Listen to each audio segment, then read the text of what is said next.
Tibot, evento lá o dia, a sessão abertura, Sr. Ministro Gil Alves, representa a instituição, Ministério do Turismo, Comércio e Indústria, nome do Governo Constitucional, nome do Sr. Dr. José Ramos Horta, participa do evento idané. Individualidade na rua que é importante para mim, durante tempo para que a Associação Criadores Proprietários Kuda Halai Niang existe, ser na rua mas foi apoio bot para a instituição idané. Agradeço para ser na participação.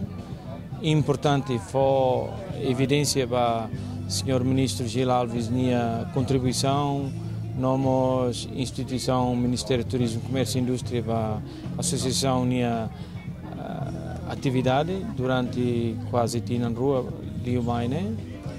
Sr. Dr. José Ramos Horta começa a querer a associação Nehahu.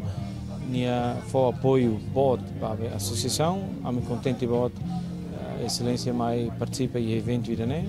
A matéria excelência Sr. Dr. Ramos Horta gosta apoia bem a atividade Sirné, também a atividade Sirné foi vantagem para o desenvolvimento econômico, desenvolvimento cultural importante e durante evento abertura, a minha corrida na IHAT, corrida e sucesso e a participação barak, halo apelo botida para a comunidade e a Timor-Leste, mas participa e a Lorong Rua, junho, sábado, maio, e a final e a corrida na CIA, corrida tradicional na IHAT, corrida internacional na Lima, se vê a comunidade completa toma mais apoio a minha e daí evento que dia que vai ter volta.